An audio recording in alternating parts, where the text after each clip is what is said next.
Hello students, good morning, जय हिंद। मैं Vipin sir और जीव का केमिस्ट्री क्लासेस में आपका एक बार फिर से स्वागत है। हेलो स्टूडेंट्स, हम लोग यहाँ एकत्रित होते हैं किस लिए?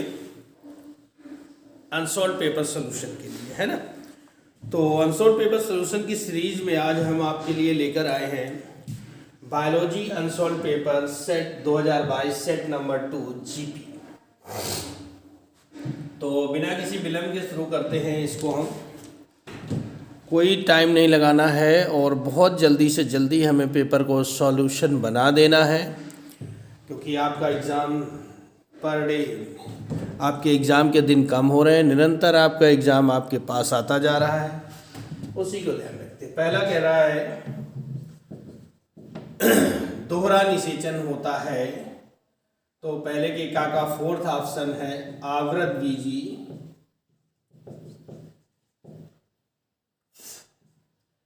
एंजियोस्पर्म। आवृत बीजी एंजियोस्पर्म में होता है। इसी का खा विषाणु का आनुवंशिक पदार्थ है।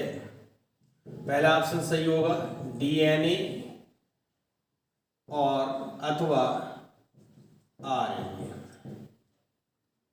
गा नंबर श्वेत रुधिर कणिकाओं के उत्पादन के परिणाम स्वरूप होता है। सेकेंड ऑप्शन ल्यूकीमिया, इसे ब्लड कैंसर भी बोलते हैं। जब डब्ल्यूबीसी अनकंट्रोल्ड अनियंत्रित मात्रा में बनने लगती हैं तो ल्यूकीमिया हो जाता है। और घ नंबर का आंसर होगा डीएनए की रासायनिक चाकू है। पहला ऑप्शन एंडोन्यूक्लियेज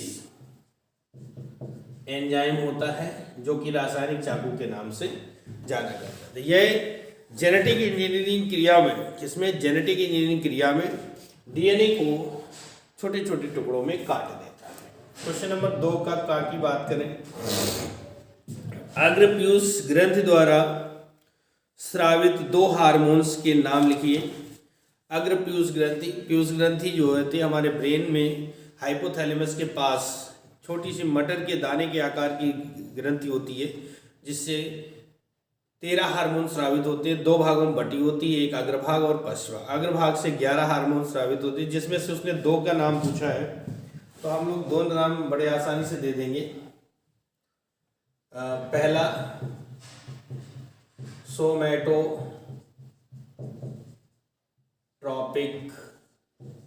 हार्मोन्स, इसे शॉर्ट में STH बोलते हैं। और दूसरा होगा ल्यूटिनाइजिंग हार्मोन्स, इसको LH बोलते हैं। ल्यूटिनाइजिंग हार्मोन शॉर्ट में LH कहते हैं, ठीक है। दूसरे का खा रक्त समूह O वाली एक स्त्री का विवाह रक्त समूह AB वाले पुरुष के साथ होता, उनके बच्चों में कौन से रक्त होने की संभावना है? स्त्री, पुरुष। स्त्री का ब्लड ग्रुप O है और पुरुष का ब्लड ग्रुप AB है। इसके संभावित जीन क्या होंगे? I0। इसके संभावित जीन क्या होंगे? IA, IB, ठीक है। इसका इससे क्रॉस करवाएंगे तो IA I0, IB I0, IA I0, IB I0। इस आधार पर ये ब्लड ग्रुप A हो जाएगा, ये ब्लड ग्रुप B, ये ब्लड ग्रुप A, ये ब्लड ग्रुप। इस तरह से संतानों में A और B ब्लड ग्रुप के होने की संभावना बनी रहेगी, ठीक है। इसके बाद आगे चलते हैं। तो ये आपने नोट कर लिया होगा, साफ करता हूं।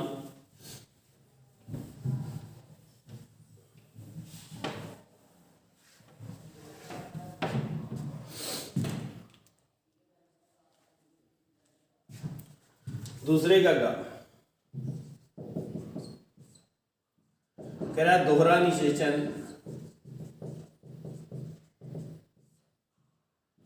दोहरा निषेचन, डबल फर्टिलाइजेशन क्या है, इसकी किसने खोज की थी? तो लिखेंगे आवृतबीजी पौधों में, मैं जैसा कि बोलता हूँ थ्योरी वाले क्वेश्चन को उसी के अकॉर्डिंग चलेंगे। आवृतबीजी पौधों में निषेचन क्रिया 2 बार होती है, इसलिए इसे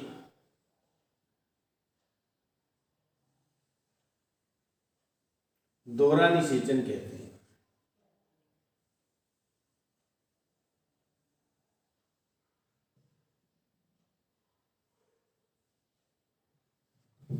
इसलिए इसे दोहरा निषेचन कहते हैं।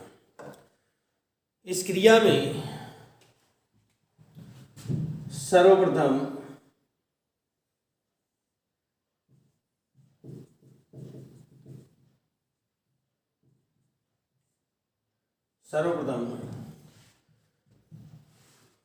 नर युग्मक का एक केंद्रक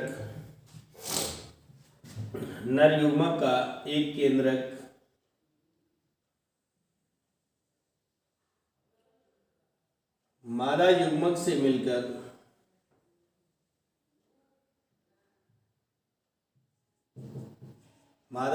मिलकर द्विगुणित रचना बनाता है। इसे सत्य निषेचन कहते हैं।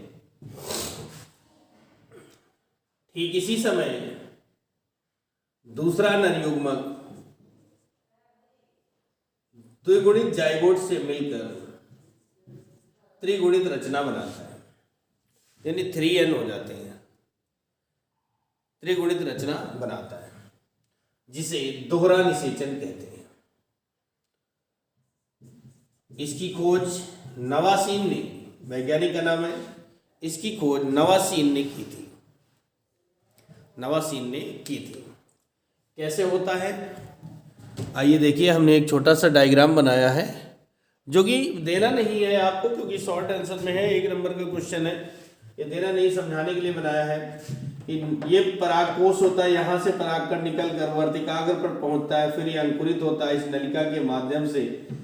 इसमें एक केंद्रक होता है, इसमें 2 केंद्रक होते हैं, दोनों केंद्रक आते हैं, बारी बारी से निषेचन क्रिया करते हैं। पहले n मादा हो गया, फिर n मिलकर के 2n बना, फिर 2n के बाद ये जो दूसरा होता है ये भी यहाँ आकर के मिल जाता है, तो त्रिगुणित रचना बना देता है, यानी भ्रूण जो है कैसा होता है, त्रिगुणित हो जाता है। ठीक है, अच्छा भैया आगे चलते हैं। तो कह रहा है दूसरे घट डीएनए और आरएनए में 2 अंतर लिखिए। दूसरे का घा डीएनए और दूसरा आरएनए में 2 अंतर लिखना है। नंबर 1, मुख्य अंतर में क्या आता है, यह नहीं सॉरी इसमें द्विगुणन की क्षमता पाई जाती है और इसमें यह क्षमता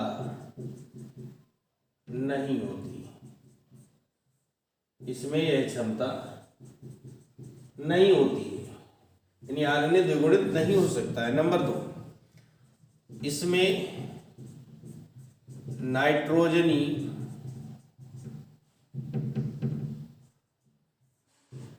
क्षारक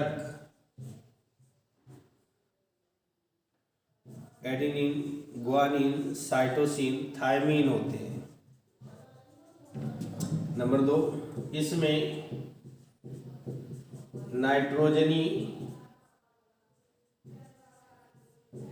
क्षारक एडेनिन, ग्वानिन, साइटोसिन, यूरेसिल होते हैं। ये 2 अंतर हो गए। 1 नंबर का क्वेश्चन है, इतना ही देना है, ज्यादा की आवश्यकता नहीं है। दूसरे का अंगा कह रहा है फाइलेरिया रोग के रोग कारक का नाम लिखिए। फाइलेरिया रोग के रोग कारक का जंतु वैज्ञानिक नाम लिखिए। तो ये होता है वाउचेरिया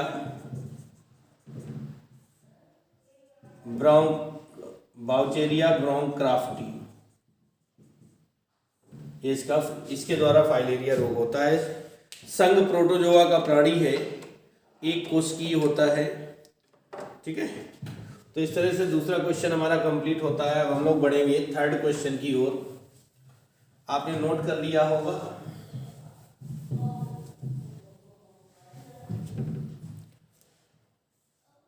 आपने नोट कर लिया होगा क्वेश्चन नंबर 3 का कह रहा है डीएनए में, क्वेश्चन नंबर 3 का कह रहा है डीएनए में पाई जाने वाली 4 न्यूक्लियोटाइड इकाइयों के नाम लिखिए। ठीक है ना, तो कौन कौन सी है? पहला है डीऑक्सी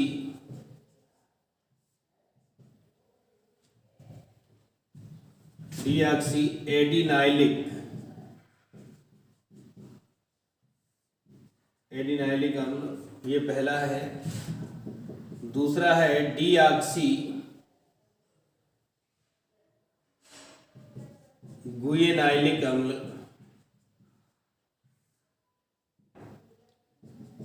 तीसरा है डीऑक्सी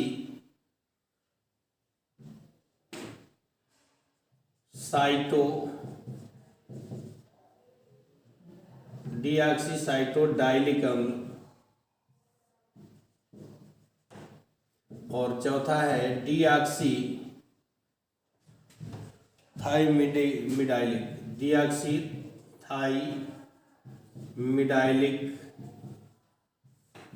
अम्ल।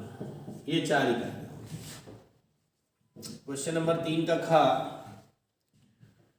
कह रहा है उपयुक्त उदाहरणों के साथ सहोपकारिता की व्याख्या कीजिए। सहोपकारिता,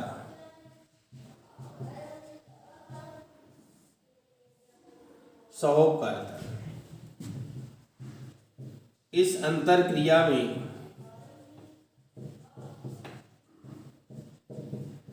दो जीवधारी साथ में रहते हैं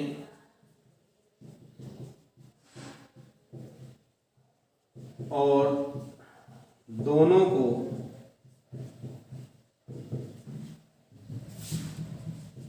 लाभ होता है। दो जीवधारी साथ में रहेंगे और दोनों को लाभ होगा एक दूसरे से, हानि किसी को नहीं होगी। सहोपकारिता कहलाता है। सहोपकारिता कहलाता है। ठीक है ना। एग्जाम्पल में जैसे कि सबसे बढ़िया एग्जाम्पल है लाइकेन, शैवाल और कवक के मिलने से बनता है। इसके दोनों भाग अपना अपना काम बिना किसी भेदभाव के करते रहते हैं और इनका जीवन बड़ी आसानी से चलता रहता है। तीसरे का गा की बात करें, उन सूक्ष्म जीवों के नाम जिनमें साइक्लोस्पोरिन ए प्रतिरक्षा निषेधात्मक औषध तथा स्टेनिन को प्राप्त किया जाता है। ठीक है, तो पहली जो दवा है वो क्या है? साइक्लोस्पोरिन ए। इसका दूसरा नाम है प्रतिरक्षा निषेधात्मक औषधि। प्रतिरक्षा निषेधात्मक औषधि। ये किससे प्राप्त होती है? इसको देना है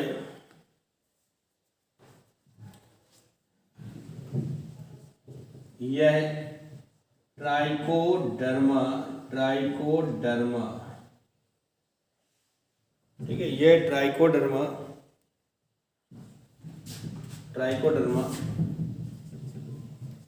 पॉलीस्पोरम नामक कवक से प्राप्त होती है। और जो दूसरी औषधि है उसका नाम है स्टैटिन।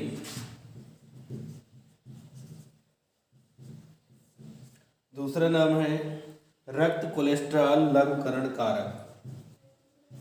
रक्त कोलेस्ट्रॉल लघुकरण कारक। ये औषधि जो है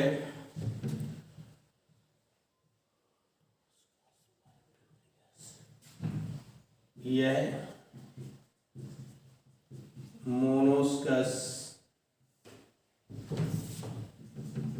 परफ्यूरियस नामक कवक से प्राप्त होती है, नामक कवक से प्राप्त होती है।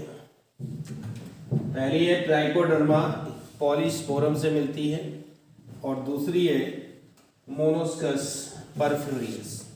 ये दवाओं के नाम हो गए और ये हो गए कवक जिनसे या सूक्ष्म जीव जिनसे ये प्राप्त की जाती।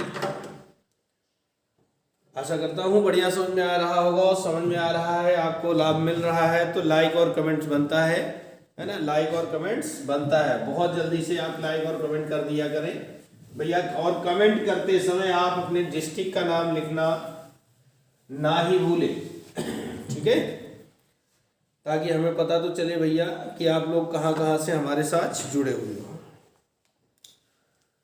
तीसरे का घा न्यूक्लियोसोम का नामांकित चित्र बनाइए। तो ये तो भैया चलो अच्छा मैं बना देता हूँ, वैसे डायग्राम के लिए तो मैं बोल देता हूँ आपसे। ये एक न्यूक्लियोसोम का कण होता है जिसके चारों ओर जो है डीएनए, क्या होता है भैया, डीएनए जो है धागे की समान रचना में लिपटा होता है ऐसे।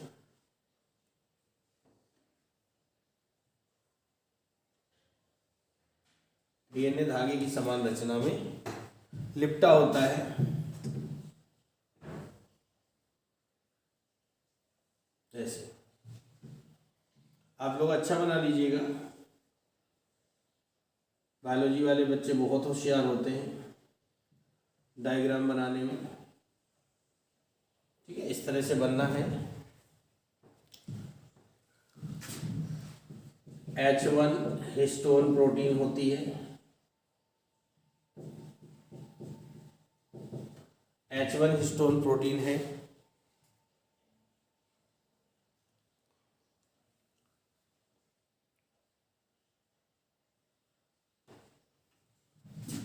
हिस्टोन ऑक्टामर बोलते हैं, ऑक्टामर बोलते हैं।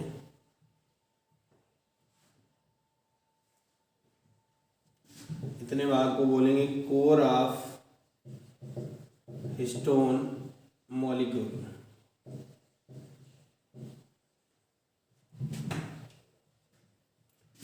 ये हमारा डीएनए होता है जो लिपटा रहता है। ये आपका डायग्राम हो सकता है। क्वेश्चन नंबर 3 का घा है। आप लोग और अच्छा बना लीजिएगा, आपकी नोटबुक में दिया होगा। प्रतिरक्षी अणु का नामांकित चित्र बनाइए। तीसरे का अंगा, इसमें प्रतिरक्षी अणु के चित्र की बात कर रहा है। प्रतिरक्षी अणु का चित्र आपका 2020 के सेटों में करवा दिया है, वहां से आप इसको देख सकते हैं, ठीक है। क्वेश्चन नंबर आगे चलते हैं 4 के का पर। कह रहे शुक्र जनक, क्वेश्चन नंबर 4 का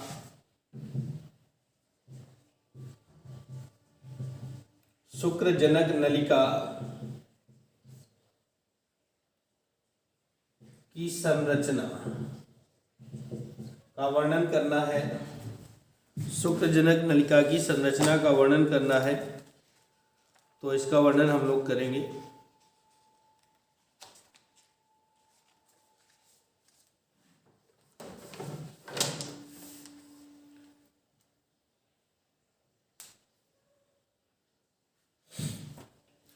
तो हेडिंग डल गई होगी और लिखना शुरू करते हैं। मैं बोलूँगा, मैंने आपको पहले भी बताया है कि थ्योरेटिकल क्वेश्चन बोलेंगे, लिखने में बहुत समय लगता है। देखिएगा, प्रत्येक ब्रषण के संयोजी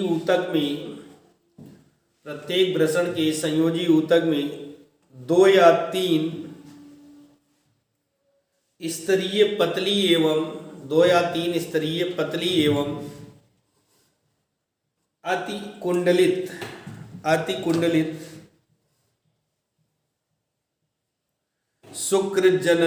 शुक्र जनन नलिकाएं होती हैं। इन्हीं नलिकाओं में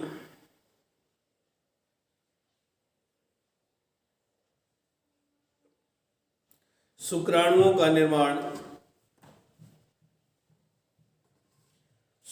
का निर्माण होता है।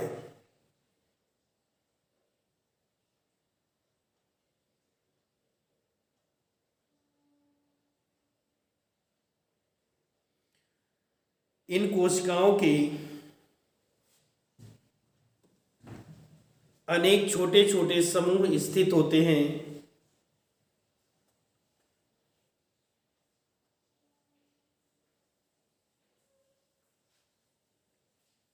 जिन्हें अंतराली कोशाएं या लेडिंग कोशाएं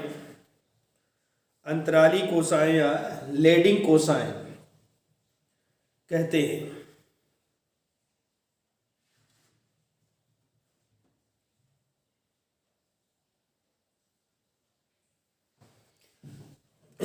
यह आगे लिखो, यह नर हार्मोन्स टेस्टोस्टेरोन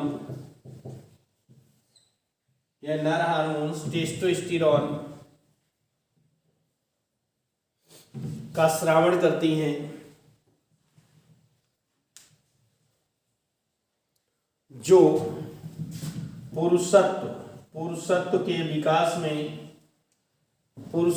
विकास में सहायक होता है।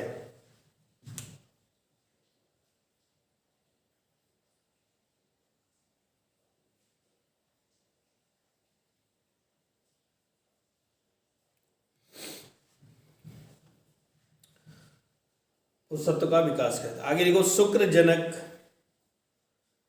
शुक्रजनक नलिका के चारों ओर संयोजी ऊतक का बना एक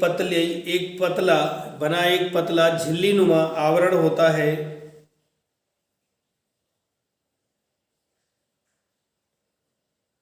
जिसे आधार कला कहते हैं।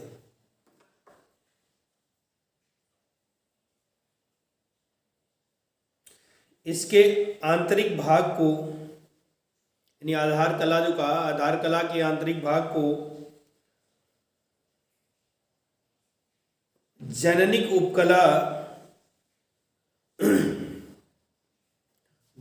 उपकला कहते हैं,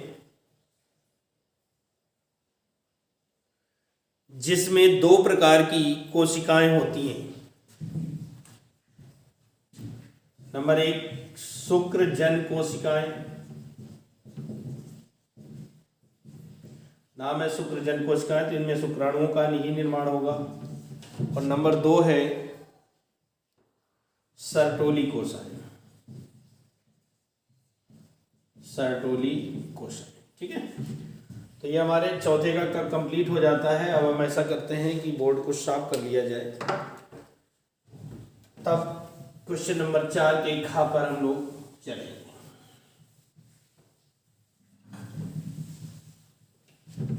तब हम लोग 4 के खा पर चलेंगे। क्वेश्चन नंबर 4 का खा,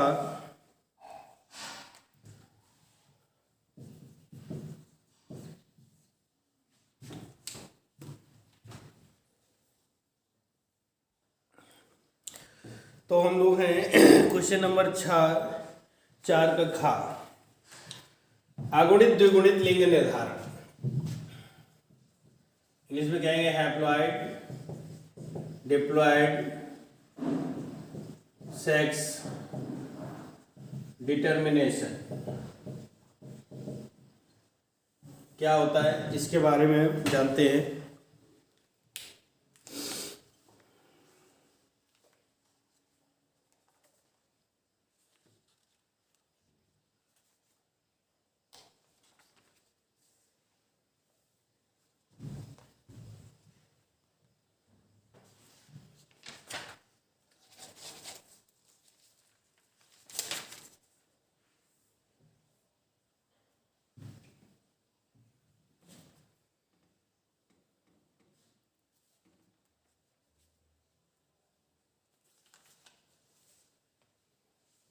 अगुणित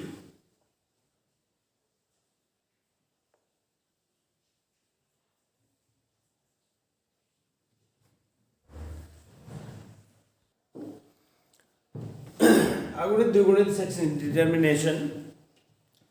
देखिए लिंग निर्धारण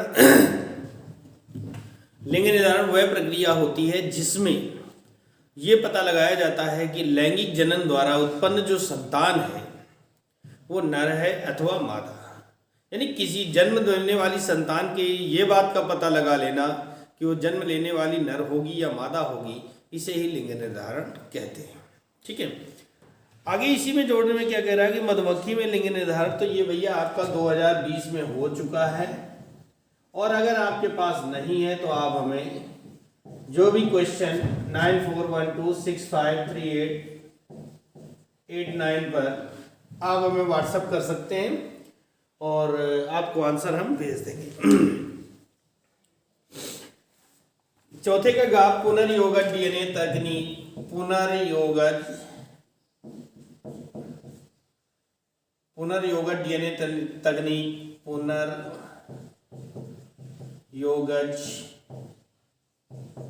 डीएनए तकनीक।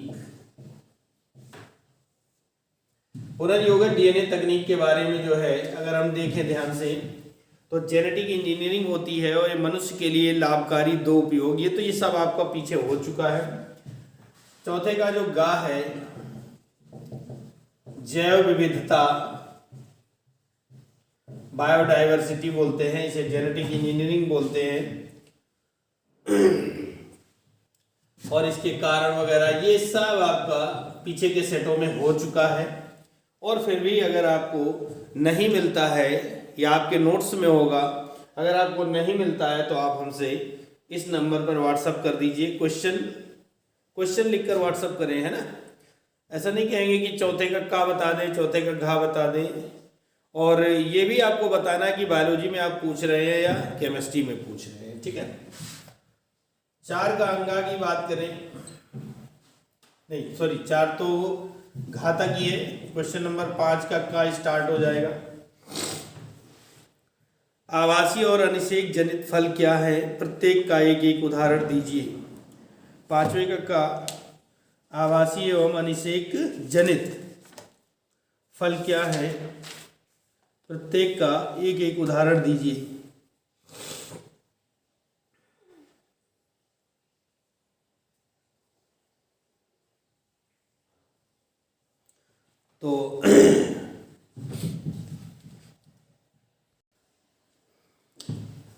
तो सॉरी पहले हेडिंग डाल देते हैं आभासी फल। यदि अंडाशय के अतिरिक्त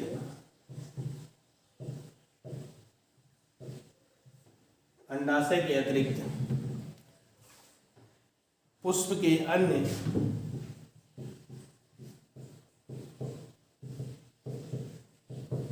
अन्य भाग भी फल निर्माण में सहायक होते हैं तो उसे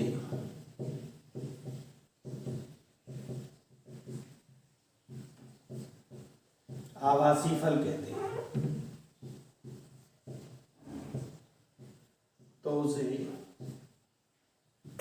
आभासी फल कहते हैं। जैसे एग्जाम्पल में सेब है, अनानास है आदि।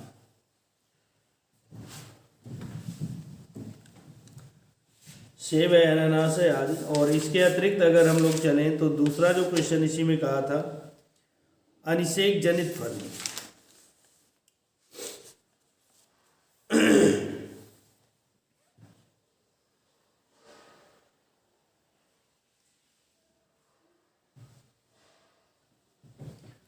तो अनिषेक जनित फल क्योंकि कभी कभी बिना निषेचन के ही के ही फल का निर्माण हो जाता है। बिना निषेचन के ही फल का निर्माण हो जाता है। ऐसे फल अनिषेक जनित फल कहलाते हैं।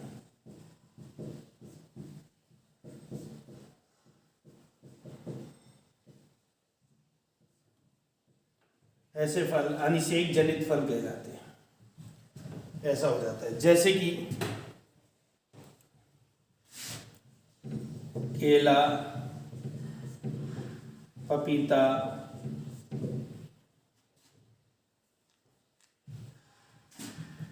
संतरा, नाशपाती आदि, ये हो जाता है नाशपाती आदि। तो ये क्वेश्चन नंबर 5 का कंप्लीट हो गया।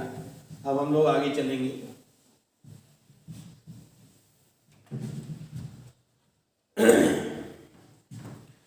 आज के खा वाहित मल उपचार पर टिप्पणी।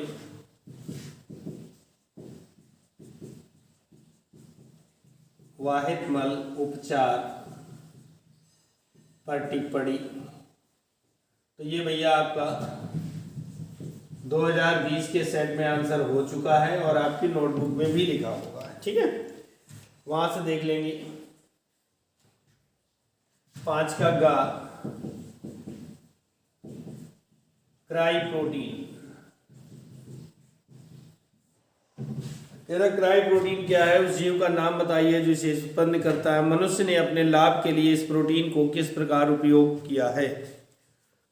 तो क्राई प्रोटीन के बारे में चलते हैं।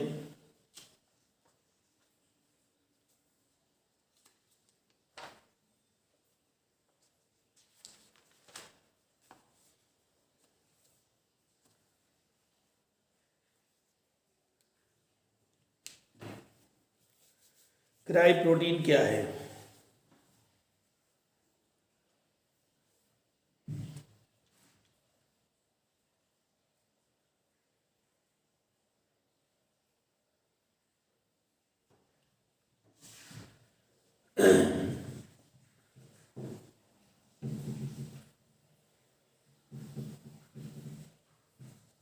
बैसिलस थूरिनजिएंसिस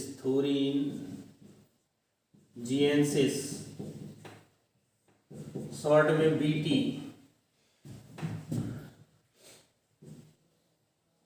जीवाणु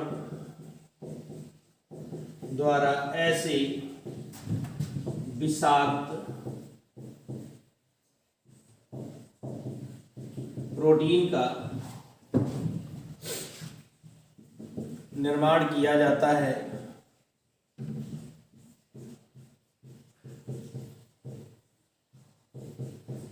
जो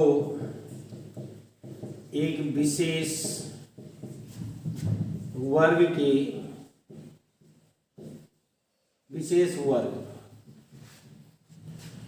वर्ग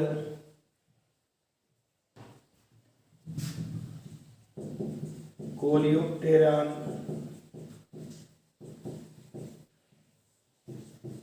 तथा डेप्टोरॉन, ये दो विशेष वर्ग के कीट होते हैं, के कीटों को मारने में सहायक होती है। तो क्वेश्चन हमारा था क्राई प्रोटीन क्या है? उस जीव का नाम बताइए जो जिससे उत्पन्न होता है।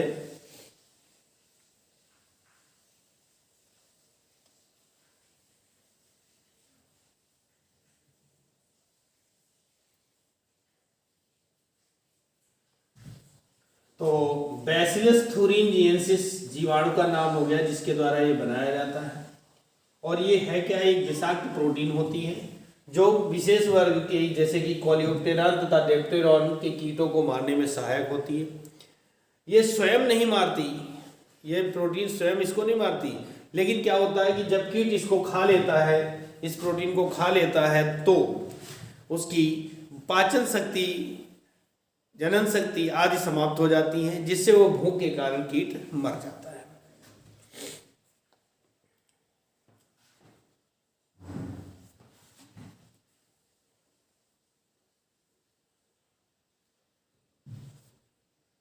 ठीक है, आगे लिख सकते हैं क्राई प्रोटीन कहलाती है। तो जो फसलें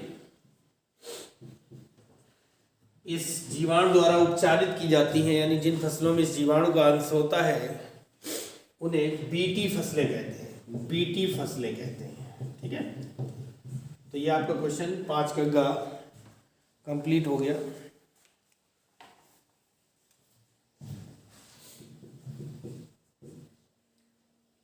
पांच का घा शीत निष्क्रियता। शीत निष्क्रियता कह रहा कि नहीं 2 पर टिप्पणी लिखना है तो आप लिखिएगा शीत निष्क्रियता। शीत निष्क्रियता क्या होती है समझा देता हूं। देखिए, शीत निष्क्रियता का मतलब होता है जीवधारी अपने वातावरण से, जैसे इन दिनों सर्दियों का माहौल चल रहा है, तो सर्दियों होने के कारण कुछ जीवधारी जैसे कि सांप, छिपकली, घड़ियाल, है ना, मच्छर, ये सब क्या होते हैं, छिपे रहते हैं अंदर। सर्दियों में मच्छर बहुत कम लगते हैं, छिपकली या सांप वगैरह भी बहुत कम दिखाई पड़ते हैं, है ना। छिपकली तो दिखती ही नहीं, वरना गर्मियों में देखिए दीवारों में ही चिपकी दिखती है। तो इसी को शीत निष्क्रियता कहते हैं। यानी कि तो लिखेंगे क्या, लिखेगा कुछ जीवधारी अपने आप को वातावरण के कुप्रभाव से बचाने के लिए,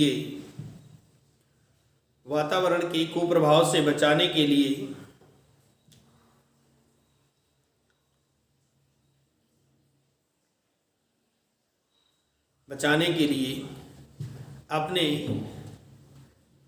बिलों में या अन्य किसी जगह पर छिपे रहते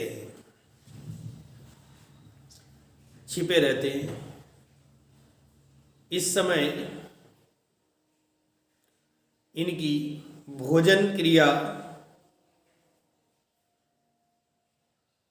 और जनन क्रिया आदि मंद पड़ जाती हैं, जिसे शीत निष्क्रियता कहते हैं। और दूसरा है छद्मावरण।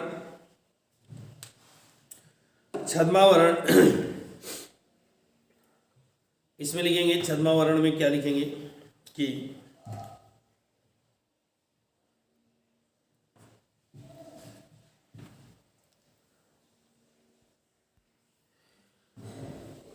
जीवधारी अपने आप को शत्रु से बचाने के लिए अपने रंग का परिवर्तन करते हैं।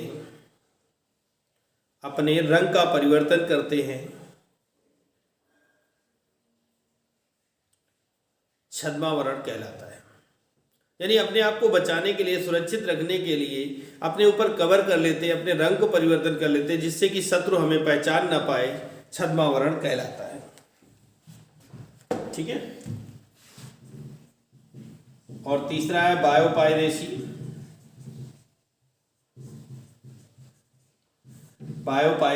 ये आपका 2020 में हो चुका है। इसे जैव दस्युता, है ना, भी कहते हैं, क्योंकि जो व्यक्ति पेटेंट प्राप्त कर लेता है वो आवश्यकता से अधिक दोहन करना ही जैव दस्युता कहलाता है।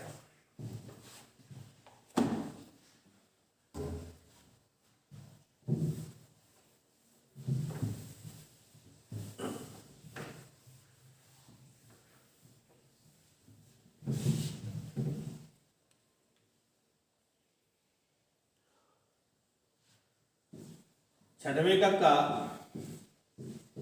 लैग प्रचालक क्या है और इसे कह रहा है वर्णन करना है। तो भैया ये आपका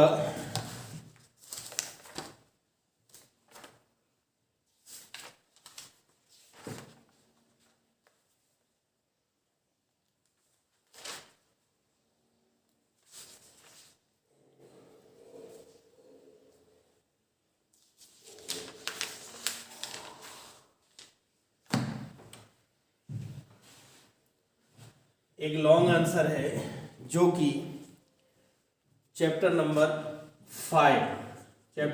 5 से मिल जाएगा। ठीक है, चैप्टर नंबर 5 से मिल जाएगा आपको, वहीं से कर लेंगे। इसे करवा पाना, लिख पाना थोड़ा सा ज़्यादा मुश्किल हो रहा है क्योंकि बहुत लेंदी क्वेश्चन होता है। तो आपके मॉडल पेपर में ही, आपके मॉडल जो भी मॉडल पेपर होगा, चैप्टर नंबर 5 में इसका आंसर आपको मिल जाएगा।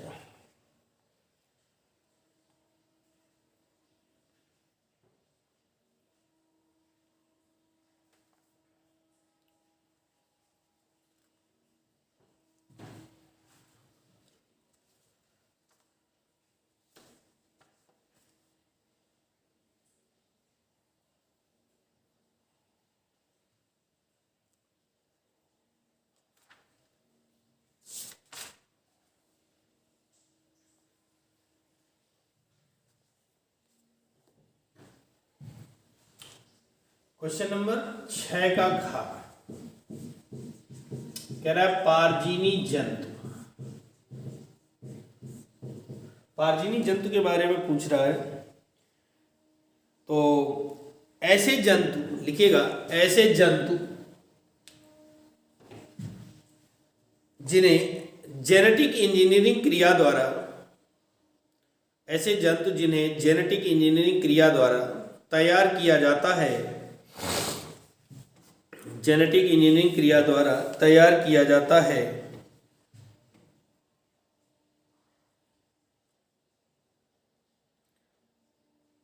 पारजीनी जंतु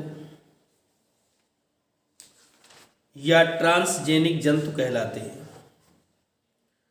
पारजीनी जंतु या ट्रांसजेनिक जंतु कहलाते हैं।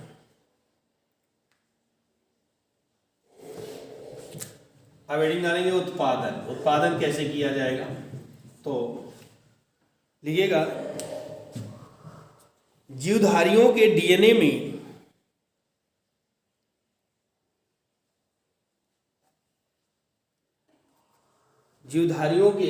में हेरफेर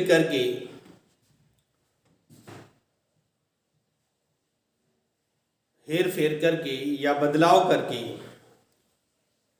नई जीव जाति का विकास किया जाता है,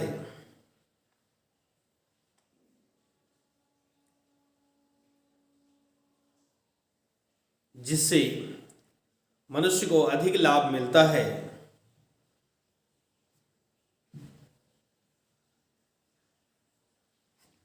अब हेडिंग डालेंगे उपयोगिता। क्या होती है उपयोगिता? नंबर 1, मनुष्य ने इनका क्यों विकास किया? सामान्य शरीर क्रिया, नंबर 1 पे लिखो, सामान्य शरीर क्रिया व विकास इनका सामान्य रूप से होता है।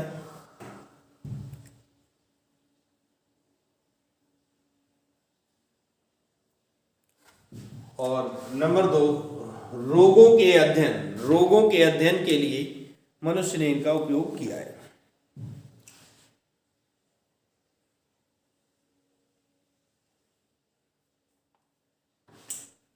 छठवें का घा,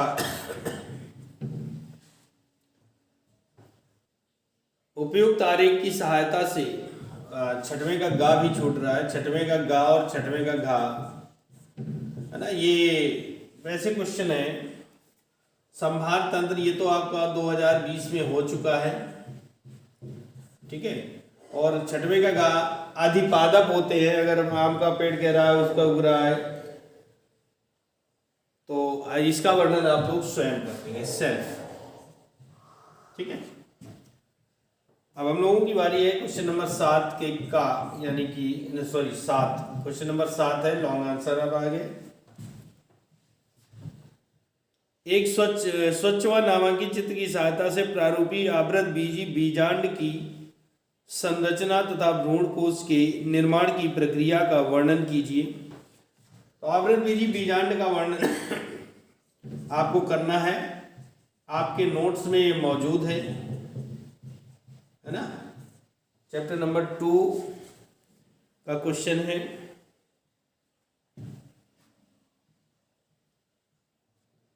अब इसके अथवा पर चलेंगे, 7वें का अथवा, 7 का अथवा कह रहा है निम्न पर 2 पर टिप्पणी करना है, असंग जनन और अनिषेक जनन। तो अभी अनिषेक जनन क्या होता है, बिना निषेचन के नए जंतु का विकसित होना, ये भी आपका अनिषेक जनन ये आपका हो चुका है। नंबर 2 रेड डाटा बुक ये भी हो चुका है, संकटग्रस्त जातियों के लिए ये बनाई गई है। नंबर 3 प्लेसेंटा ये भी हो चुका है, 3 प्रकार की होती, कोरियोनिक प्लेसेंटा, एमनियोनिक प्लेसेंटा है ना, और इसके कार्य ये सब आपका हो चुका है। अगर आपको नहीं मिलता तो 9412653889 पर कॉल व्हाट्सअप कर दें, अपना क्वेश्चन फोटो खींच कर भेज दें, आपको आंसर दे दिया जाएगा। हमें बड़ी खुशी होती है आपकी हेल्प करने में कि आपकी अच्छी तैयारी चल रही है, अच्छी प्रिपरेशन चल रही है, तो बड़ा अच्छा लगता है। और जैसे ही रिजल्ट आ जाए भैया, रिजल्ट का परिणाम भी आप हमें बताएंगे। क्वेश्चन नंबर 8 है आवृत बीजी पुष्प की संरचना, ये भी आपका मिल जाएगा। 8 सेल्फ स्वयं कर सकते हैं। 8 का अथवा जो है हर्षे एवं चेस का प्रयोग, ये भी आपका हो चुका है। हर्षे चेस का प्रयोग जो है ये आपका 2020 में हो चुका है, वहां से कर लेंगे। अगर आपने सीरियल से देखा होगा तो आपको जरूर मिल जाएगा। क्वेश्चन नंबर 9 कह रहा है रासायनिक उर्वरकों रासायनिक उर्वरकों कीटनाशकों के उपयोग को कम करने के लिए सूक्ष्म जीवों का उपयोग किस प्रकार किया जाता है, इस पर विस्तृत वर्णन कीजिए। ये भी आप सेल्फ कर सकते हैं, और अगर आपको नहीं मिलता है तो आप हमसे बताइएगा। इसका जो अथवा है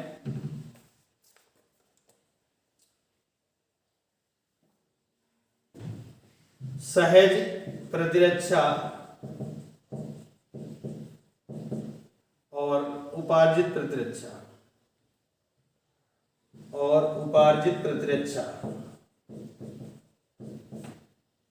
सहज प्रतिरक्षा और उपार्जित जन्मजात प्रतिरक्षा होती है। ये आप सेल्फ कर सकते हैं, आपके पास नोट्स होंगे, और नहीं है तो हमने आपको जैसे बताया वैसा आप करिएगा। सक्रिय व निष्क्रिय प्रतिरक्षा, तो इन, और अगर मैंने आपको जैसा फिर मैं एक बार कहूंगा कि अगर आपको आंसर नहीं मिला है तो आप यहां से व्हाट्सएप करके अपने क्वेश्चन की फोटो खींच कर भेजो और आपको आंसर भेज दिया जाएगा। ठीक है, ओके। तो इस तरह से ये हमारा सेट नंबर 2 कंप्लीट हो जाता है, और मिलते हैं हम लोग सेट नंबर 3 पर। बहुत जल्द मिलेंगे, कोशिश रहेगी कि बहुत जल्द आपका सिलेबस ये फिनिश करवा दिया जाए। तब तक के लिए थैंक यू। जय हिंद, जय भारत।